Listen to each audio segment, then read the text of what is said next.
is dense with hickory smoke, working its magic on racks of marinated ribs. The cornbread's rising in the oven and the chicken's been fried to golden perfection. Welcome to the delicious down-home world of American food, regional and finger-licking.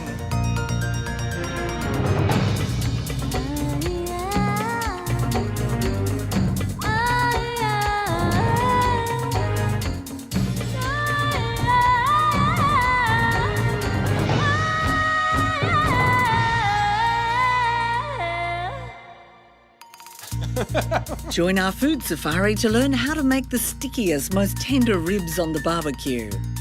Chesapeake Bay crab cakes, Tennessee fried chicken, jambalaya and cornbread from the deep south, Californian fish tacos, plus a sensational pecan pie.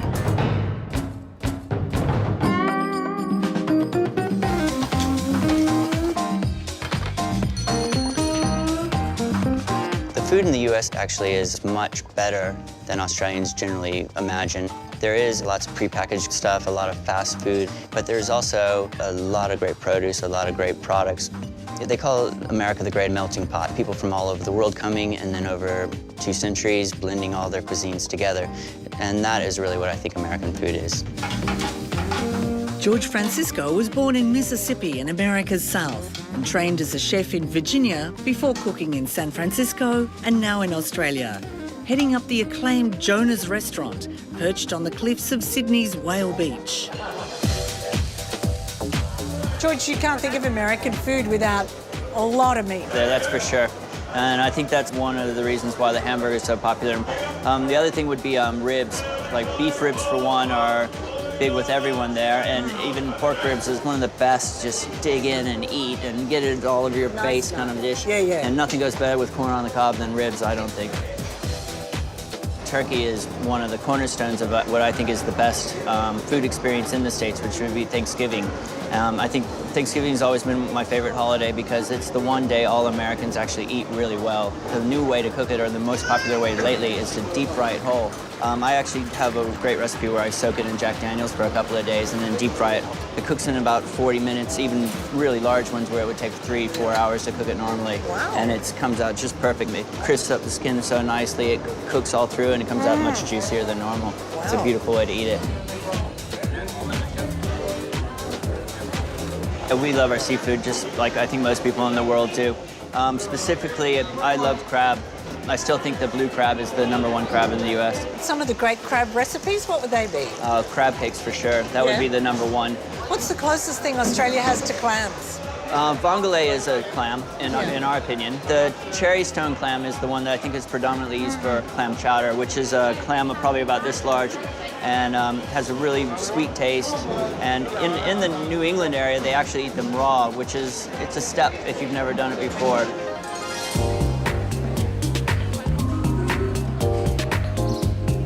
The American Guide to Veggies, tell me. One of my favorites, actually, and it's really well known, I think, because of the movie, which is fried green tomatoes. And it's usually just sliced, a little bit of, well, we call it cornmeal, but it's very similar to semolina flour. Would be dusted on it, and then it would just be lightly fried and served just pretty much like that with a little bit of salt. It's excellent. And then another thing is corn. Corn is, I think, one of the staples. It was one of the key ingredients in the first Thanksgiving. It was one of the key ingredients that the Indians taught the early settlers to use. And it is native to America. And it's native, and it's a beautiful thing to have.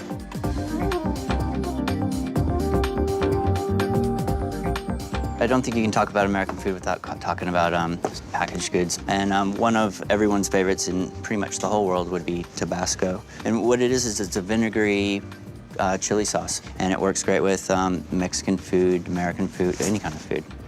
Some dishes you can't make without particular spice blends, can you? It's true. A key thing in the South and in most of the country to make your favorite crabs or some of your favorite shellfish dishes, you need what's called crab boil. And there's 2 significant brands in the States. One is Old Bay Seasoning and another one is Zatarain's Crab Boil Mix. You can add it to crab cakes in the mix. You can add it to prawns or something like that. There's just endless varieties of things you can do with it. Most of them contain paprika, a bit of chili, black pepper, spices that they won't tell you, and it's their secret. Well, We're to the grits, and I've got to say this is one of the things I've really missed. What is a grit? I have no idea. Okay, well, grits is a product of hominy, which is corn that has been soaked in lye to remove the outside shell of each corn kernel. So then the next step is to dry it and to grind it. And the grind would be a bit more coarse than a polenta. And what it's used for predominantly is for breakfast. It's like a porridge, but it's a corn-based porridge. And what people put on it is what makes it more interesting. Some people put maple syrup or brown sugar or butter or crispy bacon into it, or everyone's got their special way of eating their grits. And yeah, my personal favorite would be a little bit of brown sugar and some butter.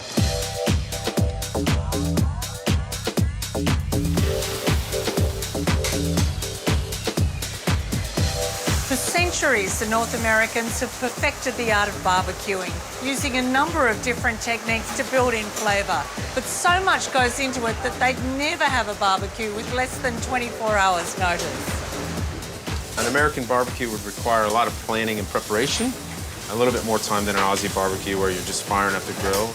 In Brisbane, Steve Johnson specialises in the American style of barbecue.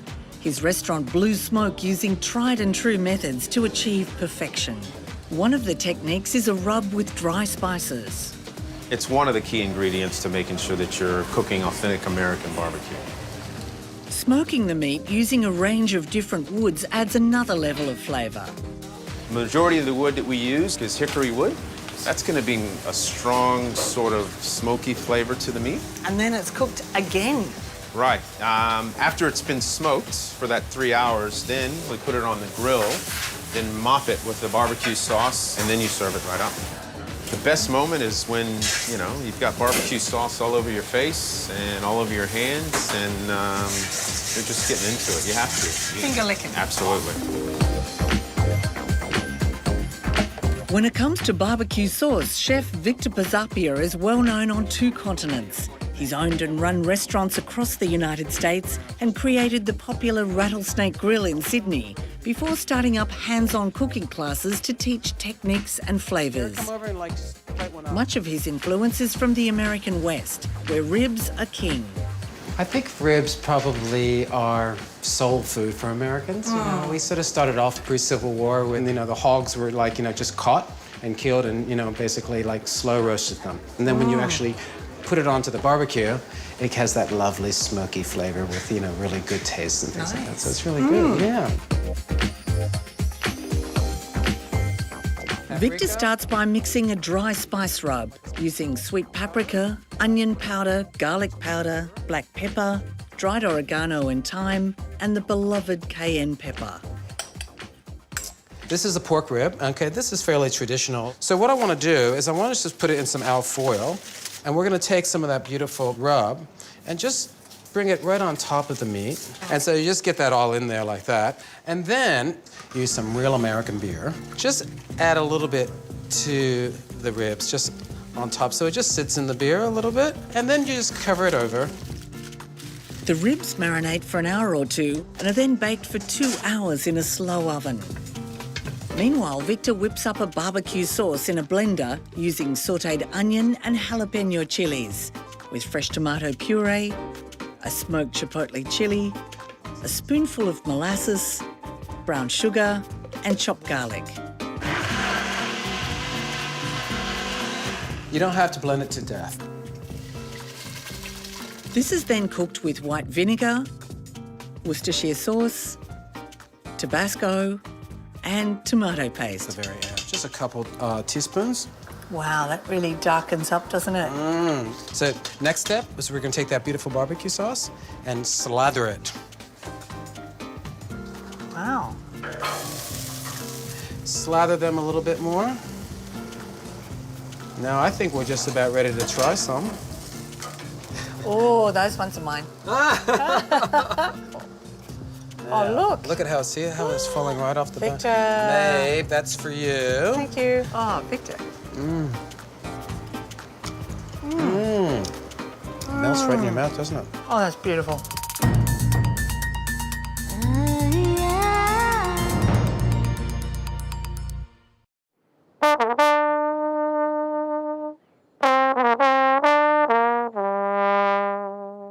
Chef Victor Kimball is from Birmingham, Alabama, where the food known as soul food thrives, the traditional cuisine of the African-American population of the southern states. The food using a lot of lard, secondary cuts of meat and vegetables such as corn. Cornbread is a staple. Cornbread is like the base of everything because you ate it by itself or you ate it with the collard greens or you ate it with the gumbo. And you'd make it what, every day? Every day. That's why we grow so big and strong. You did grow big and strong. First, polenta. In the States, we call it cornmeal. And then this is self-rising flour. A half a cup of castor sugar.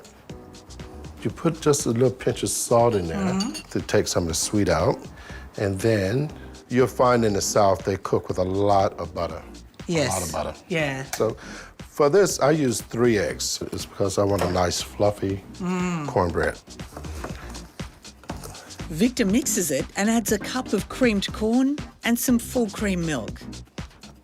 Then spoons the mix into a greased muffin tray and bakes it for 15 to 20 minutes.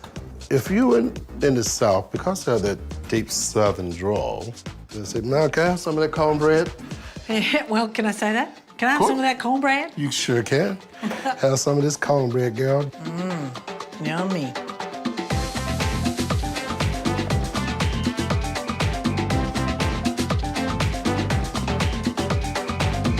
The balmy weather and abundant produce of California has led to a style of eating and preparation of food that's different to anywhere else in America. There's a real freshness to ingredients and an emphasis on Mexican food.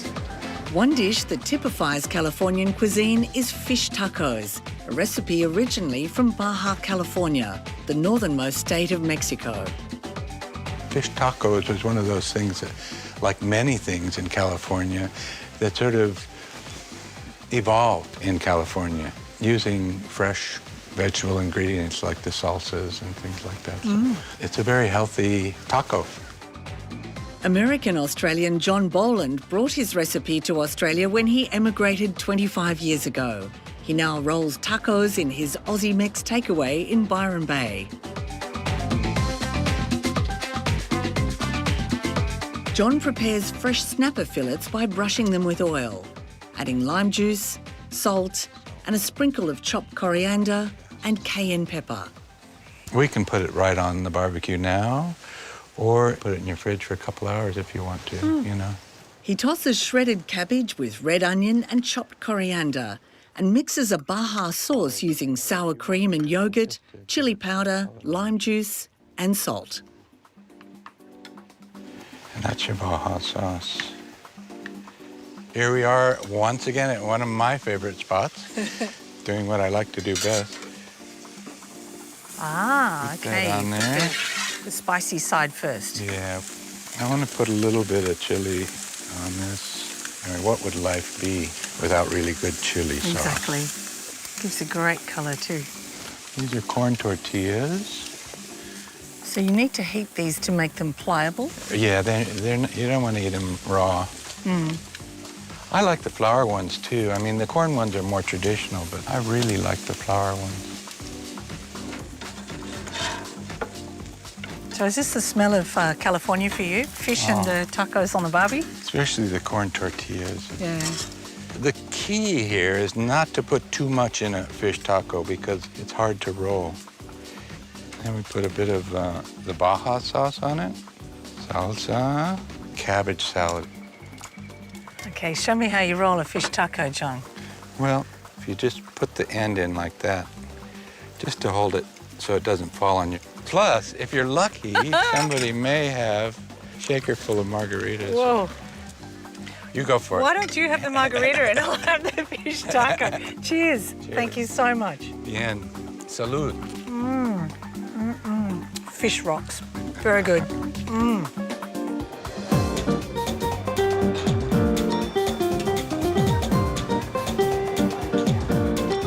No other food has colonised the world's taste buds more than American fast food. For devotees of burgers, fries and hot dogs, there are endless fine distinctions to what makes a perfect result. So, Misty, what makes a really good burger? You gotta have the flame grill and put a lot of love in it, Yeah. as my logo says.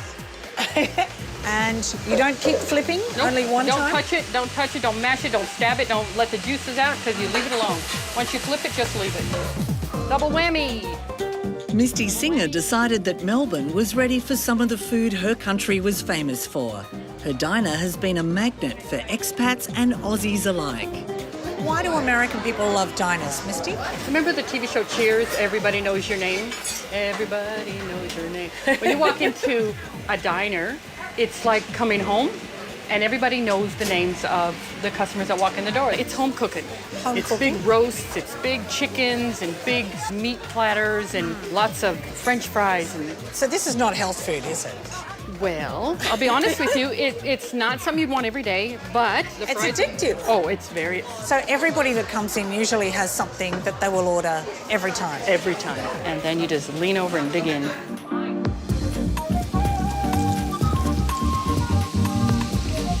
One of the other foods that's travelled the world is southern fried chicken, a recipe thought to have come from the African slaves who often kept their own poultry. The special mix of spices used to coat the chicken spread far beyond the southern states of America. Southern fried chicken on Sundays when we'd come home from church, and you could just smell it coming. It was just amazing. Ashley Sheridan is from Memphis, Tennessee, and grew up on the best fried chicken, grits and collard greens made by the family's treasured cook, Blanchie. So Ashley, this is the chicken in its buttermilk bath? Yes, I like doing it the whole night. It just makes it melt in your mouth. So what we'll do is we'll sift the flour because we want it to be as fine as possible. And I just dump all of it in. That's the Creole seasoning. This is the onion powder. This is the bay seasoning. This is the tarragon. We've got some dill and a little bit of garlic. Well, actually a lot of garlic. We'll start with one of the easier pieces. This is just good old drumstick. And just roll it around. And eggs just help it stick that Stick much together, more. yep. It's definitely fun if you like getting your fingers messy. Just get a nice even coat, and then that's it. What oil do you use? Just vegetable oil. Now that's got to be really, really hot. One first piece, lay it right in there. So skin side first, if you can, yeah? Again, one of the reasons you wear an apron is because it can get all over. You don't want it to cook too long, so you want it to be golden, yeah. See, that's good. Nice golden brown. There we go.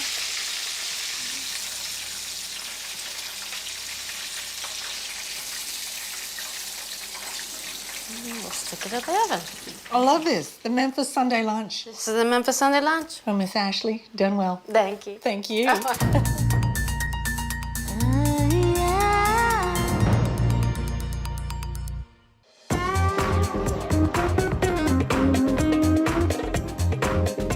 What does make a great crab cake, though?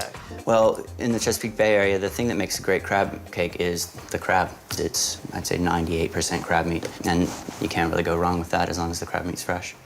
So we have blue swimmer crab meat and breadcrumbs, and then a little bit of Dijon mustard, and then a pinch of paprika. And this is cayenne pepper, so just a pinch of that. And this is one of the key ingredients in Chesapeake Bay crab cakes, which is Old Bay seasoning. And so then I usually use one whole egg, and then pretty much just mix it all up. And you can buy crab sort of pre-picked, can't you? Yeah, pre-picked, yeah. It saves you a lot of time. And then I like to add a few herbs to mine.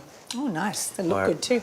Herbs, as we'd say in the States. I'm putting a little bit of tarragon. Tarragon and seafood goes really well. And I think it adds a nice little flavor to it. Beautiful. Flat leaf parsley. So then finish mixing it up. So the general size would be Generous. generous. So this Usually is an about that entree, size. yeah. Yeah, They sound really nice and moist as you're putting them together. yeah, they are. Yeah. So how do you cook a crab cake? Well, I think the best way is in a cast iron skillet. Pretty much I have it on medium heat, and then you don't want it too hot so the outside burns before the middle gets warm.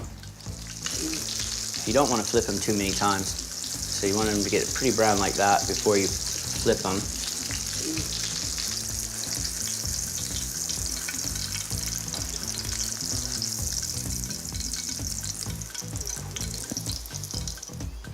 To serve, George plates a generous amount of a Cajun-style spicy tartare sauce, adds the golden crab cake and some baby herbs.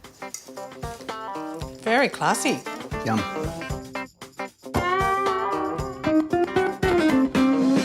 Jambalaya is a classic Louisiana Creole dish from New Orleans. The mix of ingredients testament to the unique blending of French, Spanish, African and American influences.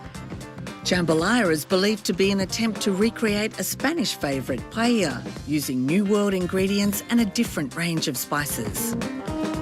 It's about getting that blend right. What have you got in your blend? Boy, a lot of love. Victor's jambalaya starts with a seasoning mix of paprika, cayenne pepper, dried oregano and thyme. And that's pretty much it. Very good. The veggies, we call it the Holy Trinity. It's capsicum, celery, and onion. You don't want to caramelize it, you just want to get a nice color to it. And then you start adding your spices to it. I'll start with about 2 teaspoons of this first. Very colorful, isn't it? Beautiful. And this is garlic. We'll add some of the andouille sausage to this. What's the nearest substitute for andouille sausage? I would say a chorizo. Chorizo. This is breast of chicken, so I just cube it up. A bit of tomato paste, parboiled rice, long grain rice. It's chicken stock. A bit more of the spice, just a little bit of salt in there. And last but not least, we'll put the tomatoes. Just stir this baby up like that. I'll wait till it comes up to a boil again, and then I'll turn it down low, and then just let it cook on its own. Yeah, it looks beautiful. That's a nice consistency for your jambalaya.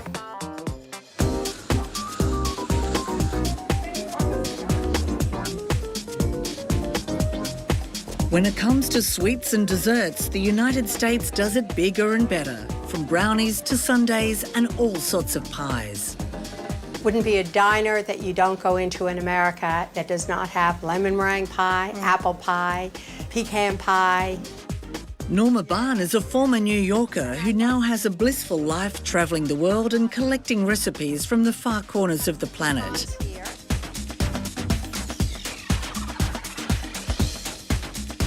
For the pie crust, Norma grinds pecan nuts, then adds plain flour, chilled cube butter and a pinch of salt and whizzes the mix together. Now I've just put in about a quarter of a cup of water, ice water, just out of the tap. And you just hold this on until it forms a ball.